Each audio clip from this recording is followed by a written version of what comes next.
Hello dear students, welcome to digital learning platform Winsome international school. मेरा नाम है दीपक तंवर और आज हम करने वाले हैं क्लास 10th की जो क्षितिज की बुक है हमारी, उसका चैप्टर नंबर 5। चैप्टर का नाम क्या है? यह दंतुरित मुस्कान। लिखा किसने है? नागार्जुन जी ने लिखा है। इसकी जो काव्यांश और व्याख्या है बहुत ही मधुर तरीके से हम करने की कोशिश करेंगे। उससे पहले अगर आप ये वीडियो पहली बार देख रहे हो या फिर पहली बार इस चैनल पर विजिट किया है तो इस चैनल को सब्सक्राइब करके रख लो और हाँ, बेल आइकन को प्रेस कर लेना जिससे आपको लेटेस्ट वीडियो के नोटिफिकेशन सबसे पहले मिलते रहे।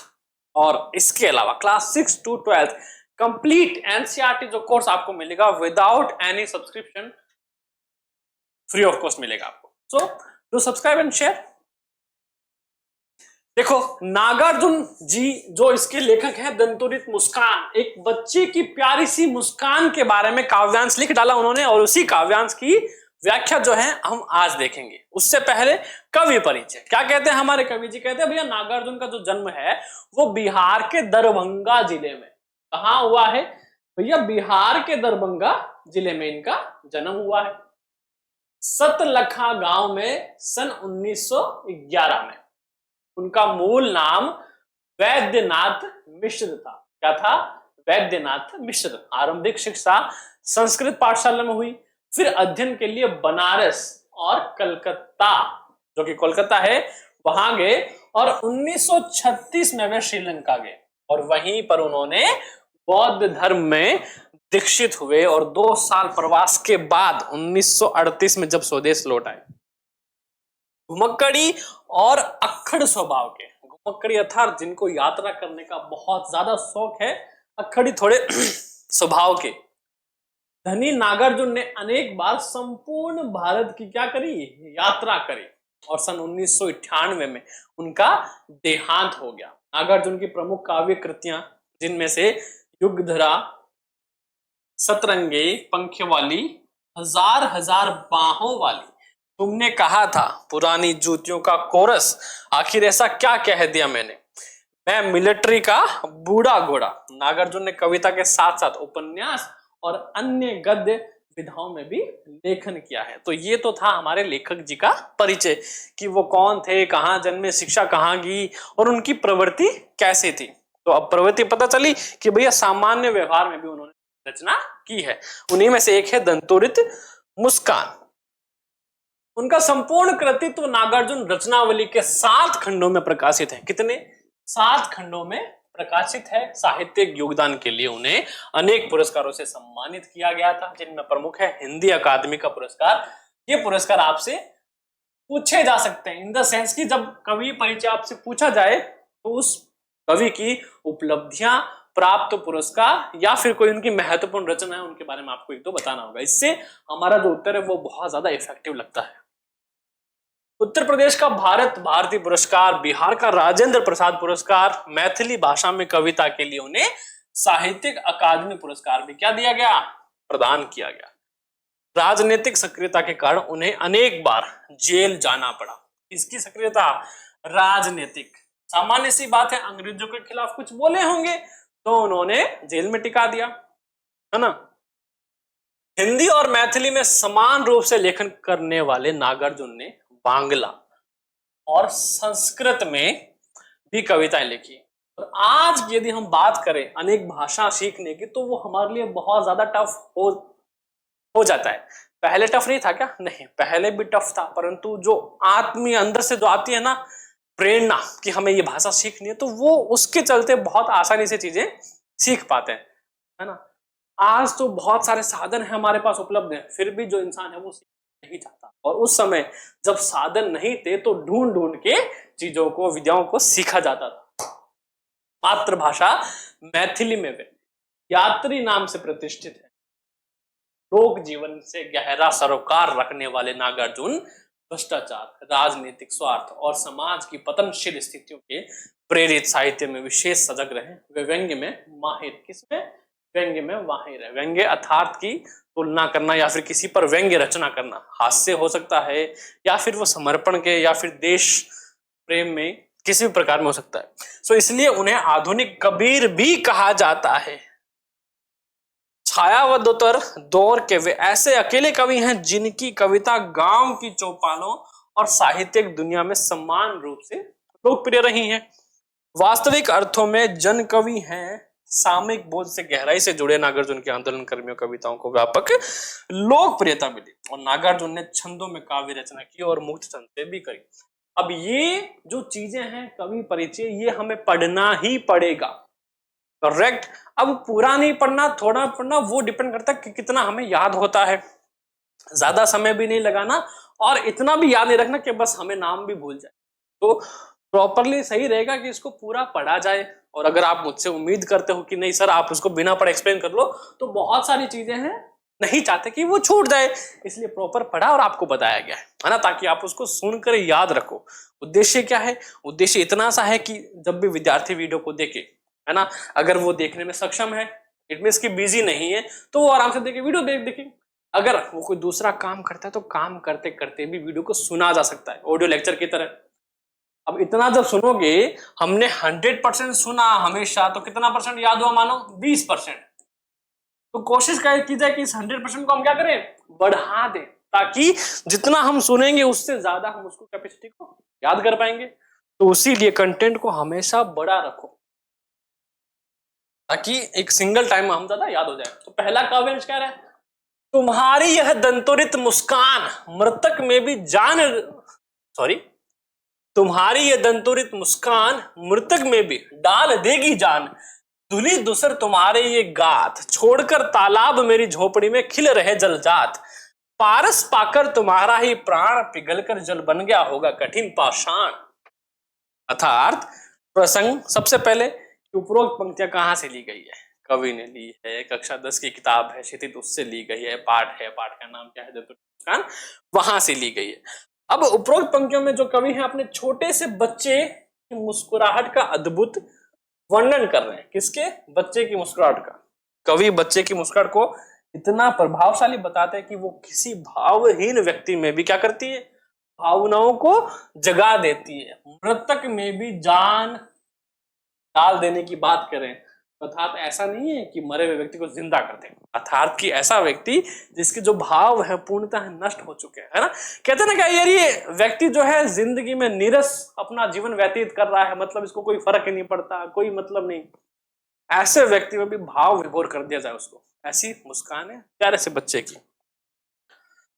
बता दें कि वो किसी भावहीन व्यक्ति में भावनाओं को जगा सकती है, किसी कठोर हृदय व्यक्ति को भी सरल स्वभाव सिखा सकती है। ऐसे बच्चे की मुस्कुराहट होती है। तो कहते हैं ना, बच्चे जो भगवान का रूप है, वो बस यही इसी कारणों से कुछ। तो कवि अपने छोटे से बच्चे की मन को हरने वाली मुस्कान को संबोधित करते हुए कहते हैं कि तुम्हारी ये छोटे छोटे दांतों वाली जो मुस्कान है इतनी मनमोहक है कि बस इस पे जो प्रेम है उमड़ रहा है, मन कर रहा है कि खुलकर जी भर के प्रेम करूं। इसीलिए सिर्फ ना हमें सिर्फ हंसते हुए बच्चे अच्छे लगते हैं। कभी रोते हुए बच्चे को खिलाया किसने? नहीं। जब भी बच्चा रो रहा है ना, मम्मी आप ही संभालो, है ना, जिनका बच्चा उनको वापस देना, भाई आप अपना संभालो। क्यों? जब तक तो हंस रहा था तब तक तो बड़े रख रहे थे, जैसे रोने लगा उसको वापस भेज दिया। क्यों? ऐसा क्यों? क्योंकि अच्छे लगते हैं सिर्फ हंसते हुए बच्चे, और बच्चे हमेशा नहीं हंसते। तो कहते हैं कि वो किसी मुर्दे अर्थात मरे हुए व्यक्ति में भी क्या कर दे? जान डाल सकती है। तो यहाँ मरा हुआ व्यक्ति अर्थात उसमें कि जो उस बच्चे को देख पा रहा है, उसकी हंसी को महसूस कर पा रहा है, मरा हुआ महसूस नहीं करेगा। कहने का आशय कि तुम्हारी ये निश्चल मुस्कान, निश्चल किसी प्रकार का छल ना होना।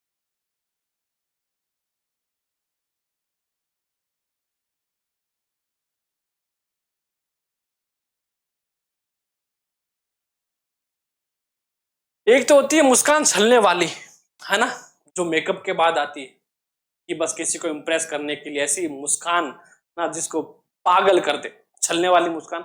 एक दूसरी मुस्कान है मतलब जो बच्चों की होती है।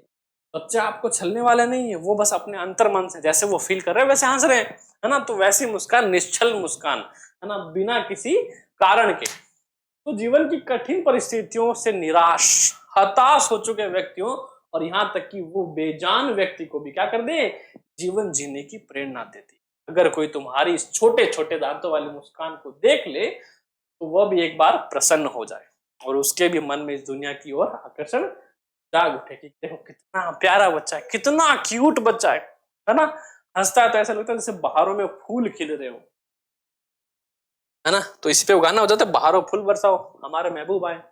तो आगे कवि कहते हैं कि तुम्हारे इस धूल से सने हुए नन्हे तन को जो देखता हूं, ऐसा लगता है कि मानो कमल के फूल जो है ना वो तालाब को छोड़कर मेरी झोपड़ी में खिलो। कहा कमल के फूल जो तालाब में खिलते हैं मेरी झोपड़ी में आगे, कहने काशी कि तुम्हारे धूल से सने नन्हे तन को निहारने पर मेरा मन कमल के फूल के समान होता है। अगर यही नहीं उस बच्चे ने घर में आटा जो है उसको तहस नहस कर दिया हो, पूरा आटे में सना हुआ हो, तब वो कैसा लगेगा? सोच के देखो।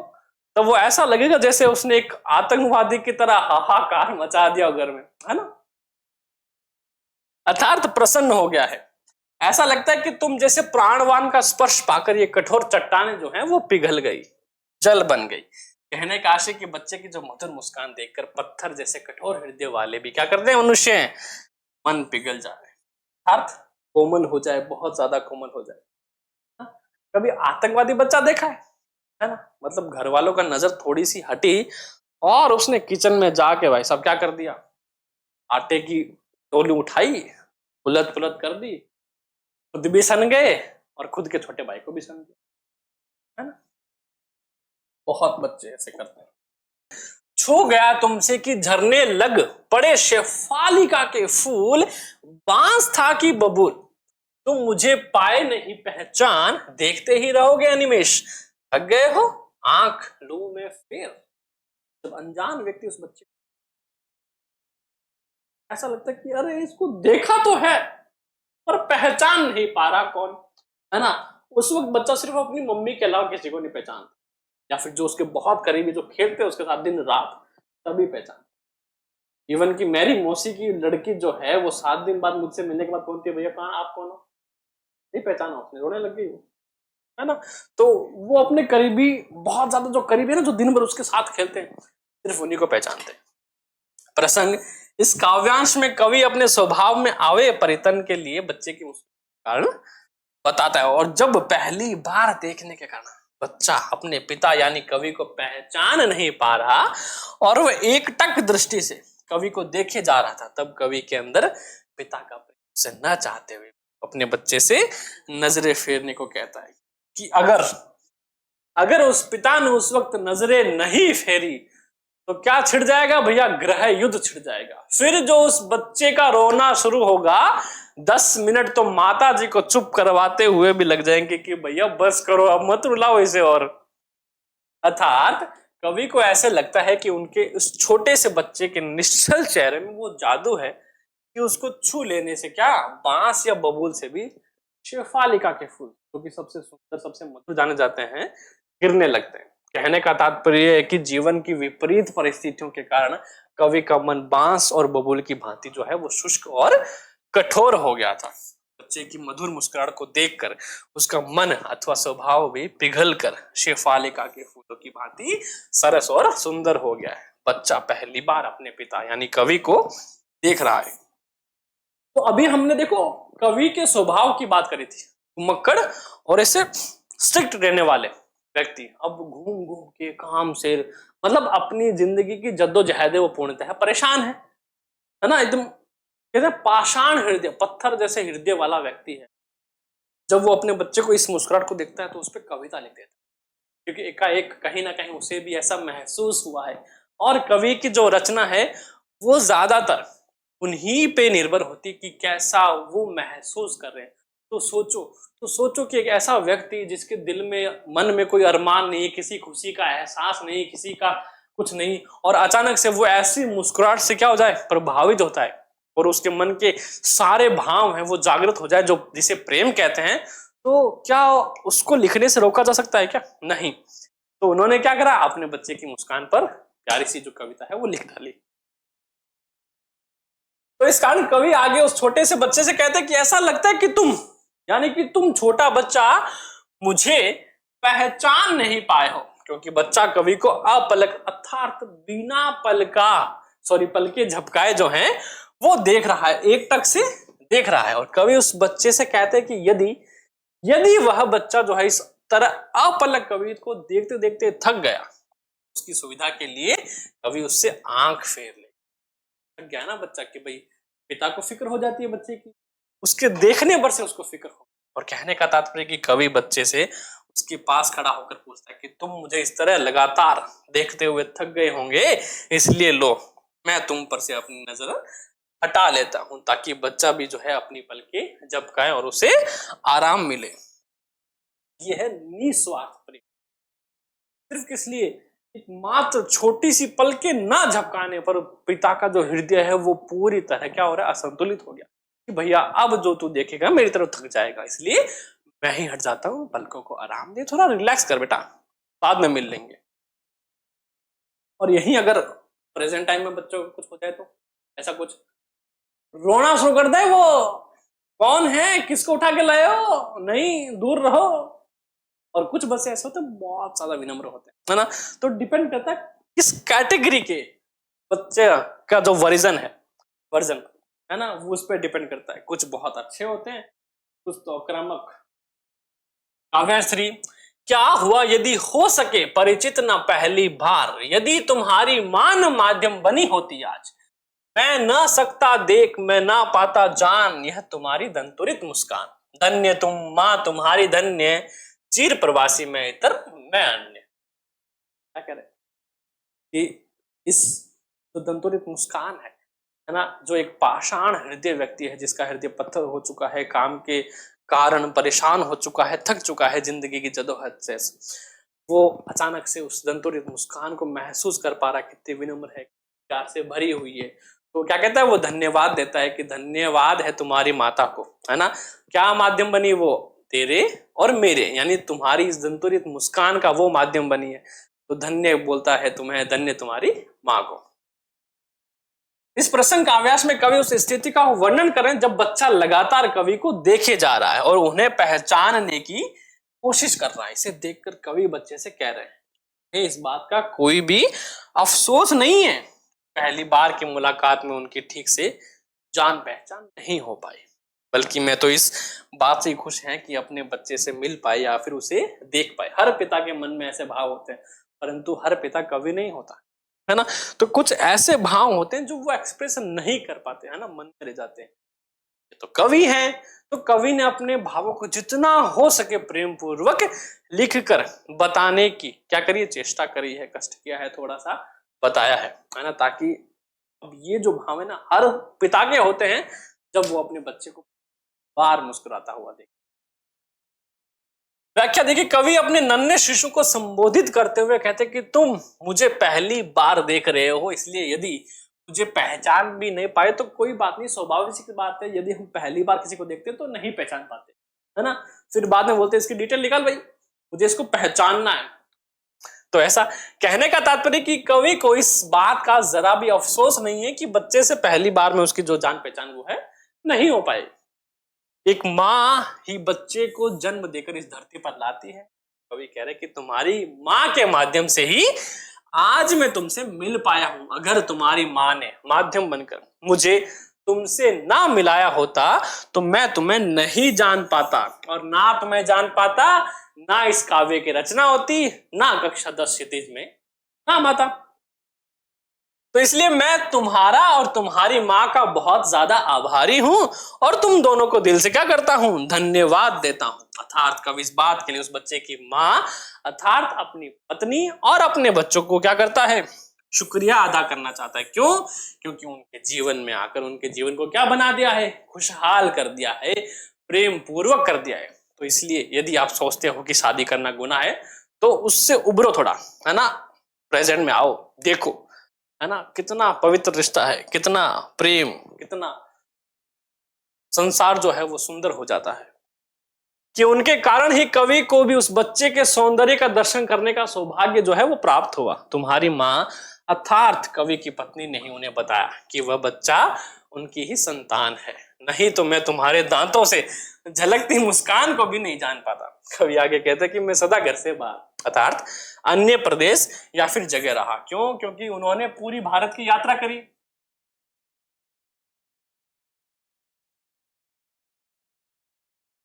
और साथ ही साथ वो मक्कड़ जाति के थे भाई, है ना, हर वक्त घूमते ही रहते थे यहाँ से वहां, यहाँ से वहां। तो और बहुत दिनों बाद आज घर आया हूं, इसलिए मैं तुम्हारे लिए किसी अनजान व्यक्ति की तरह या किसी मेहमान की तरह ही हूँ। अर्थात कवि तो उस बच्चे के लिए एक अजनबी है, परदेसी है, इसलिए वह खूब समझता है कि उससे उस बच्चे की कोई जान पहचान नहीं है। पता है कि भैया अनजान है, दोनों एक दूसरे के लिए अनजान है। जब पिता या बच्चा उन दोनों की पहली मुलाकात होती है तो उनको ये लगता है भाई ये बंदा कौन है, डिटेल निकलवाओ इसका, क्योंकि बच्चा सिर्फ किसको जानता है, अपनी माँ को जानता है ना।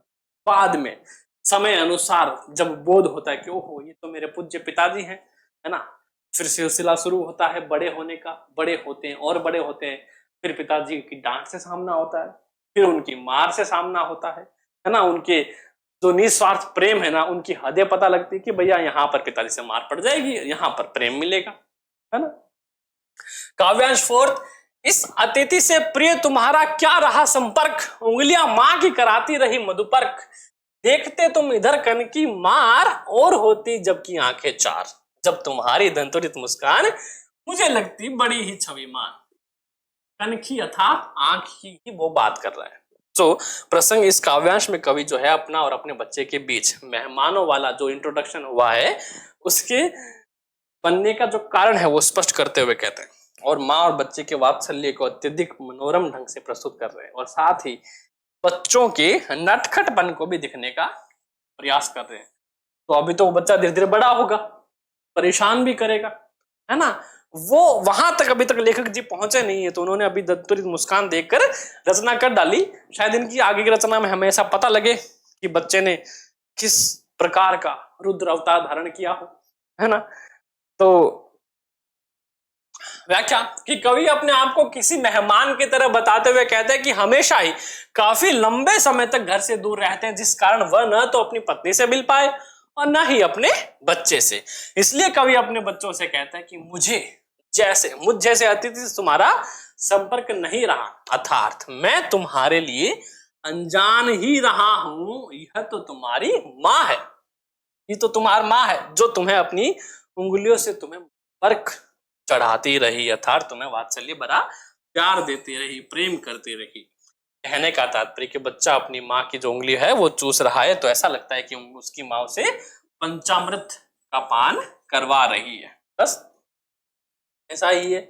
और जब भी चोट लगती है ना, चाहे कितने बड़े हो जाओ, हमेशा माँ ही याद आती है। ऐसा नहीं बोलते पापा जी लग गई ना, मम्मी लग गई, क्योंकि पता है डांट पड़ जाएगी पापा से एक दो और माँ तो कुछ कहेगी नहीं। इस बीच वह बच्चा तिरछी निगाह से कवि को देखता है, ये कौन आया हमारे घर में, नया नया सा लग रहा है, दाढ़ी वाड़ी बढ़ी हुई है। तब कवि उनकी हरकतों पर कहते हैं कि अब तुम इतने बड़े हो गए हो कि तुम तिरछी नजर से मुझे देखकर अपना मुंह फेर लेते हो। टॉन्ट मार रहे हैं, ओ बेटा इतने बड़े हो गए हैं, देखकर तुम आंखें फेर रहे हो, गर्दनें घुमा रहे हो, इस समय भी तुम वही कर रहे हो। इसके बाद जब मेरी आंखें तुम्हारी आंखों से मिलती है, अर्थात मेरा स्नेह प्रकट होता है, तब तुम मुस्कुरा पड़ते हो। स्थिति में तुम्हारे निकले हुए दांतों की मुस्कुराहट जो है, मुस्कान मुझे बहुत सुंदर लगती है और मैं तुम्हारी उस मधुर मुस्कान पर मुग्ध हो जाता हूं और एक प्यारी सी रचना कर देता हूं जिसका नाम है यह दंतुरित मुस्कान। तो यहाँ पर यह हमारा चैप्टर का जो व्याख्या वाला सिलसिला है वो होता है समाप्त, और इसी तरह इस चैप्टर के प्रश्न उत्तर जो हैं हम अगले सेशन में करेंगे। आज के लिए बस इतना ही। वीडियो अच्छा लगा कमेंट में बताएं, सजेशन है कमेंट में बताएं, कोई और क्वेश्चन है कमेंट में बताएं, और आपके लिए हमारे कमेंट के दरवाजे हमेशा के लिए खुले हैं। तो आज के लिए बस इतना ही। Stay tune on Winsome digital learning platform. जय हिंद।